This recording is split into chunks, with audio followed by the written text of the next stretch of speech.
The PJ Fleck Show is presented by Window Concepts and Affinity Plus Federal Credit Union. Our how is everything. How you do something matters. Culture, how, neck-on mentality. That better be first. The PJ Fleck Show starts now. Hi, everybody, and welcome into the PJ Fleck Show, joined, as always, by the head coach of Gopher football, PJ Fleck, alongside Gophers Hall of Famer Ron Johnson. I'm Pierre Noujaim. If you're wondering where Justin Guard is, well, he drew the short end of the stick as he is off covering Gopher women's basketball in the Bahamas. What a perfect time of year just to get down to the Bahamas. Some of us like to actually work and do the hard stuff. I mean, seriously, if we have to pick up the slack for Justin Guard, I guess we have to. The last time we saw the Gophers in action, they fell just short at Wrigley Field against Northwestern. 38-35 was the final. PJ, how do you summarize what took place in that game? Obviously, it was there for you guys. You fell just a little bit short, but what do you take away from that game in particular? It was there for Northwestern, then it swung, and then it was there for us, and then it went back to both teams being equal, and then they made one more play than we did. And it didn't necessarily – I never talk about, like, it comes down to one play. I mean, we have a chance to kick a field goal to tie it to go into overtime. Who knows what happens in overtime? It's not just one thing that happened. They're going to look back on the field of things that they could have done better. We're going to look back on the film of what we could have done better. So many great things happened in that game. It got overshadowed by the loss. But I love our team's resolve. It was a big day from Drake Lindsey and our receivers, even Darius Taylor. Unfortunately, we didn't play as well as we can possibly play on defense.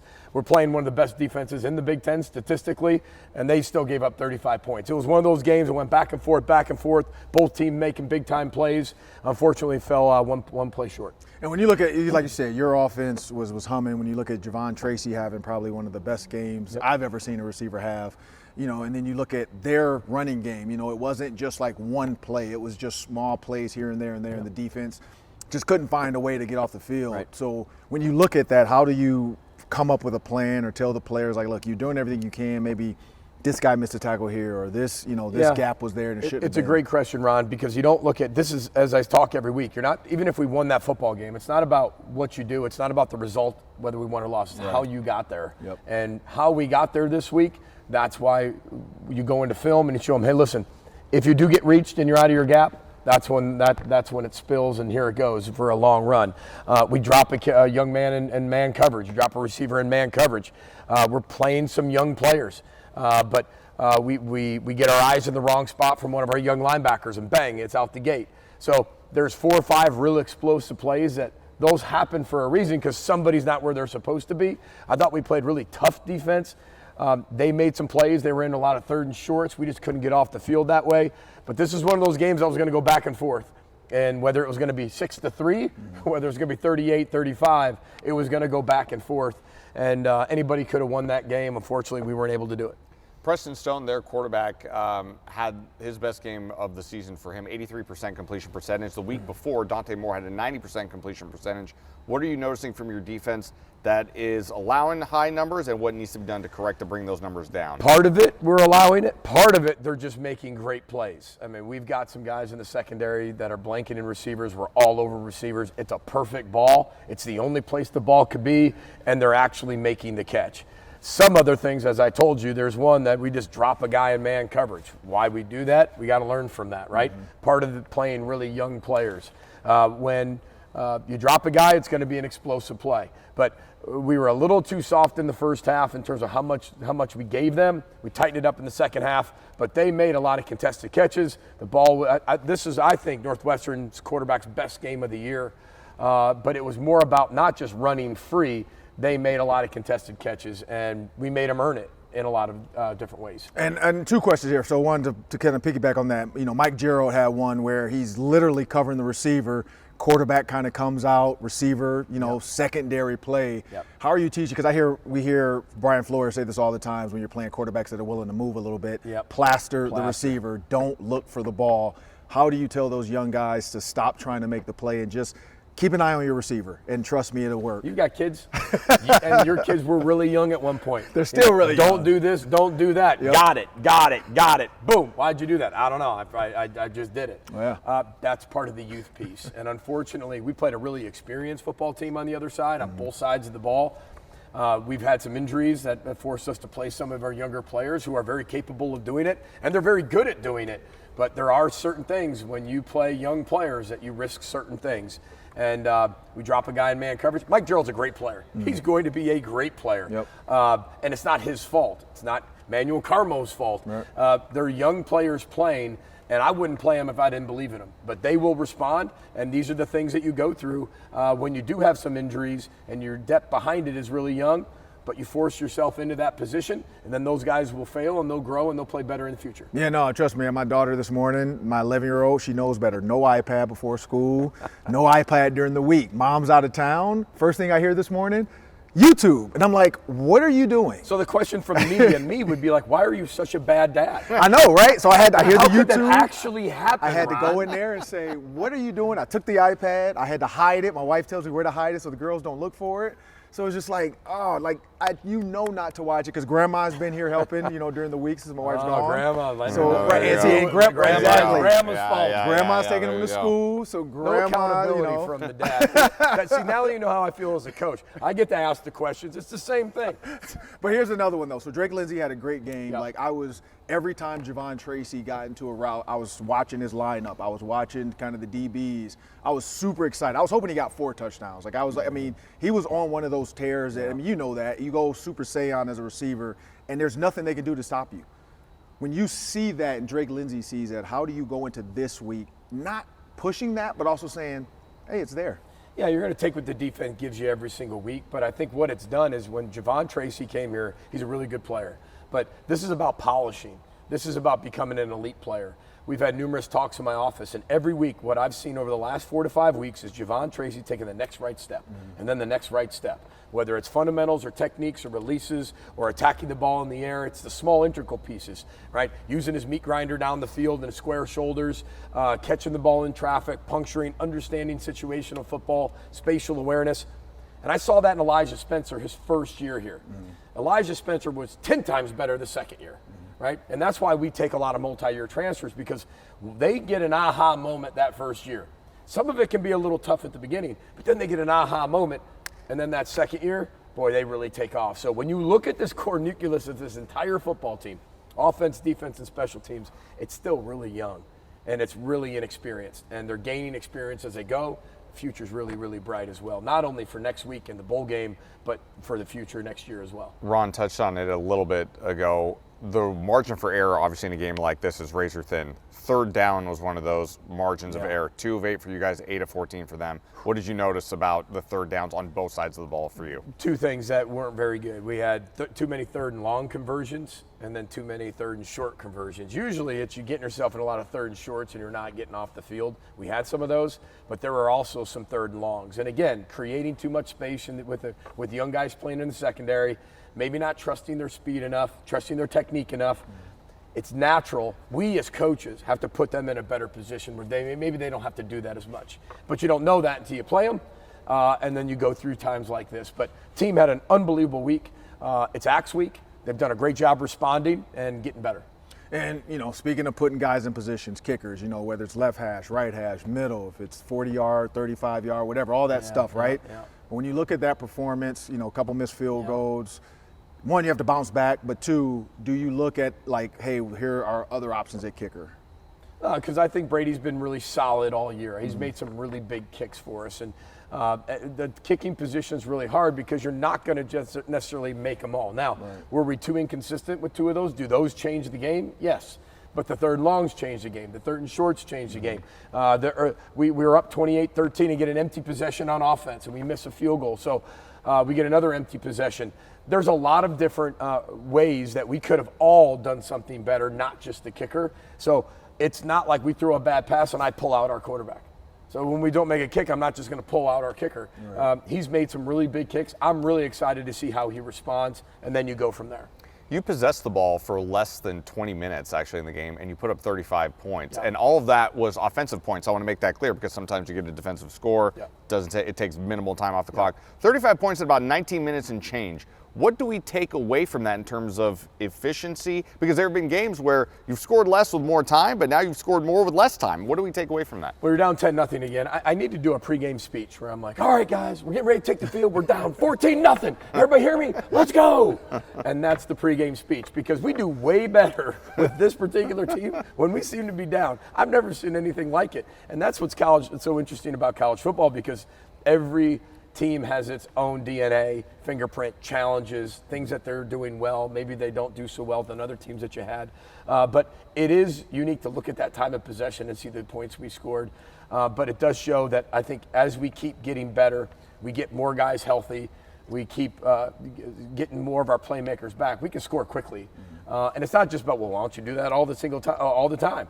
The game presents itself the way it needs to present itself, but I thought we were able to execute at a really high level on offense, but we needed to, because we weren't stopping them on the defensive side of the ball, and they deserve a lot of credit. That's probably the best game I've watched Northwestern play, but if you go back and look at all their games, we weren't even favored in this game. So when you go back and look at their games, they're one of the better defenses in the Big Ten. They're really, really efficient on offense. Maybe not the numbers of other teams, but they're really efficient in what they do and the time of possession and how they play. So we felt like if we played just okay, we were going to have limited possessions, let alone not play our best. And when I'm looking at, this last question, I'm like any good quarterback would do. I see a matchup. I got PJ Fleck in the slot. He's manned up. Man, I'm a can to play. Way. I got to go Omaha. Oh, there you go. Here we Wow. go. I'm a can Omaha Love it up, it. right? So the question originally was about consistency in the team. And as a former player, I know there's ebbs and flows of football, right? You're gonna have wins, you're gonna have losses. People have to understand that. Every game everybody's trying to win on both sides. Yeah. My question to you is, Max Brosmer is going to start this week, most likely, right? From the guys I'm talking to, Keenan McCardell, the coaches, it's Max's show right now. Now Saturday, if he clears, but I don't think he will. And if he does, I still think he's the backup. But as a coach, New Hampshire has a hand in that too. But as a coach, you see your quarterback about to play his first NFL game. How excited are you to sit on the couch and watch this? Or are you going to get on the PJ and go out to Seattle? I don't know, my birthday's Saturday. My birthday's either going to one or two ways after the Wisconsin game, so I might not be up yet if it goes really well. But no, what's going to happen? Here's what we talked about when we got here. We want cultural sustainability, and then, we haven't had a quarterback drafted for 50 years, and I know Max didn't get drafted. But what this starts is, as we recruit, right? Max's rookie year, if this all goes the way people are talking, because I'm not saying it's going that way, but if he has a chance to start, that's our first starting quarterback in a long, long time in the National Football League. And now with Drake coming through and doing what he's doing, this is all about not just a 5-year plan or a 10-year plan. This is about longevity, 15, 20, 25 years from now. What are we able to create with Gopher football that maybe we haven't had before, or we haven't had in the last 30, 40, 50 years? And that's part of that cultural sustainability, and that's the next right step. He's an unbelievable kid. He'll be ready for his opportunity if that happens. Nobody believes in himself more than Max Brosmer believes in himself, and he studies as he's always been the starter. So I'm really excited for him, excited for the Vikings. We'll see what happens as we get closer to game day. To answer your question, because I heard you on the radio, nobody. So Spurgeon Wynn did start, but he did not play here. He had to transfer I'm going based on what Paul Rovnak has told and me. Mike and I heard this Hohensee, is, there we go, all these names, and I'm like, none of them. Nobody has started. So everybody that thinks somebody started, nobody has started. Chris Strevler did not start. He came into games. Mike Hohensee was like the lockout season. Listen, and then Spurgeon Wynn never played here. He went to a different school to play. Then he did start in the NFL. Yeah. So Max Brosmer will be the first Gopher quarterback that has started for the Gophers as quarterback and started in the NFL, for those that don't know that. And the pretty cool thing is the guy we have now has the most wins from a freshman quarterback in Gopher history. So this is what we're talking about as we keep moving forward. Yeah, and speaking of the guy you have now, he's going to be joining us on set. Stick around, folks. Coming up on the PJ Fleck Show, quarterback Drake Lindsey joins us here. You don't want to miss that conversation when we return.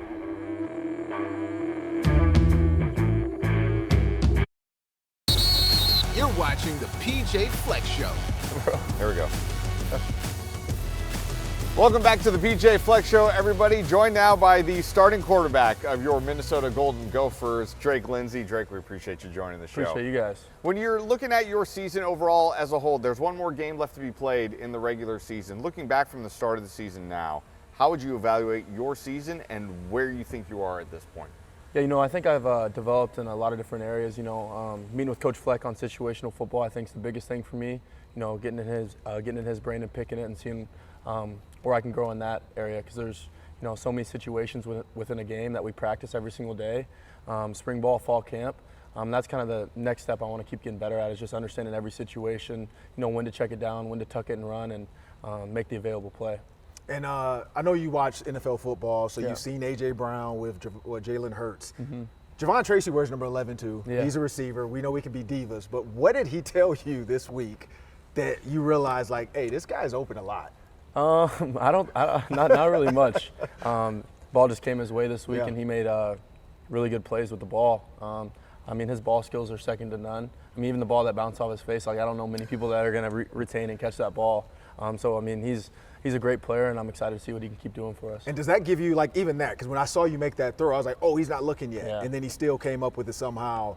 Does that give you a different level of confidence as well, heading into this week? Because you're like, okay, I know that me and Javon are kind of on the same page. Yeah, 100%. I think with all the wideouts, they're continuing to grow, and we're getting on the same page more and more every single day. But Javon took a huge step last week, making some contested catches that, some players might not make around college football. So it's really good to see him take that step. PJ, obviously Drake has the physical tools, tall, strong arm, but the intangibles of playing the position as well. How have you seen him grow in those areas and really round out into a very solid, productive quarterback? Some quarterbacks you can force feed, some you have to hold back, some you can only spoon feed. We have given him this system in a tidal wave, just as much as Max Brosmer, if not more.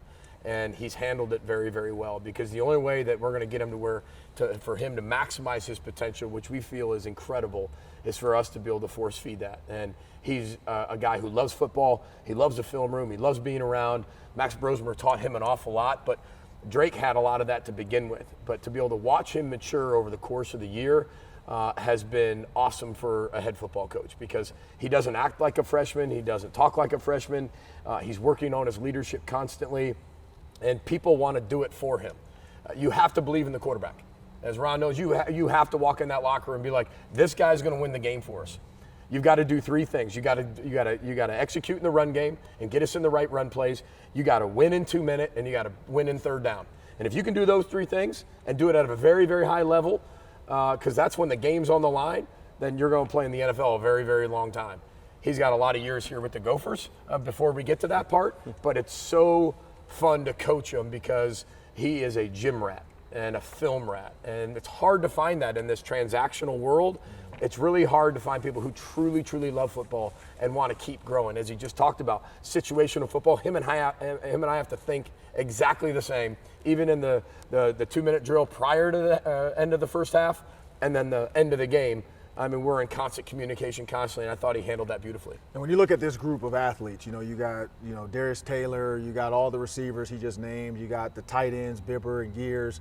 When you think about maximizing these guys, and you have a ton of analytics now on him, a whole season, what do you see in how to maximize his ability with their ability this week versus Wisconsin? Yeah, what's interesting is when you're kind of in this world and you're playing a freshman quarterback, which takes a ton of investment from a coaching staff, takes a ton of investment from a young player, then you're adding some new faces around him, and these guys have multiple years together if they want to use that. And I told Drake how important that camaraderie is going to be, not only now, but bowl prep, and then into next season. That's going to be absolutely critical, but they have something very unique and special if they do protect that and if they do want to continue to grow together. But the camaraderie amongst all of them is incredibly important. They do a lot of things together off the field to continue to connect that, but it's relationship driven. And you find out more and more and more about those people, not only just on the field and what they're capable of doing, but a lot of that happens off the field. And I think that's what they're finding out the most. All right, stay with us here. More to come here on the PJ Fleck Show. Drake's going to stick around for another segment, and we have so much to talk about in the next segment because we got a monster showdown this weekend against Minnesota's oldest rival. Minnesota, Wisconsin. Need I say more? We'll talk about it next on the PJ Fleck Show.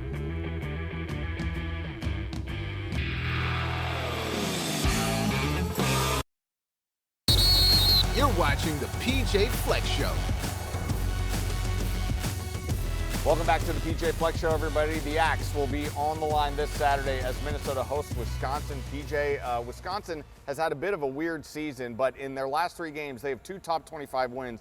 And that loss in there, they pushed Indiana as best as they could. What is different about their team now as opposed to maybe the beginning of the season? I think they're one, they switch up their offense to different types of things with different quarterbacks and what their strengths are. So it's almost like they played 3 different offenses all year.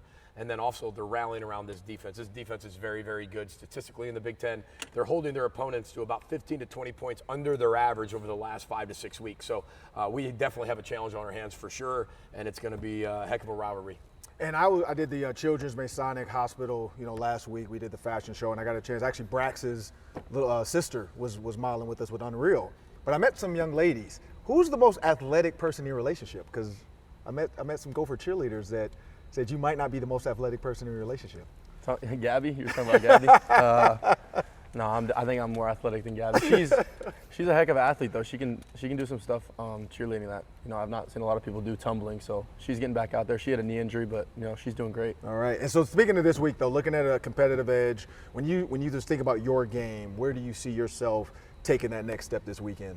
Yeah, I think just complete control of everything. I feel like last week I took a huge step, really understanding all the situations. I had a great experience with a T2 at the end of the second quarter and then a T4 in that situation where you got to attempt to get in field goal range and really want to score to end the game. But I think just, taking that next right step of, getting the offense where I want to be in every situation, controlling the clock, and putting us in the best position to succeed, play in and play out. Well, we certainly can't wait to see how it all unfolds this Saturday at Huntington Bank Stadium. Drake, we appreciate you taking the time with us here. We can't wait to see you in action on Saturday.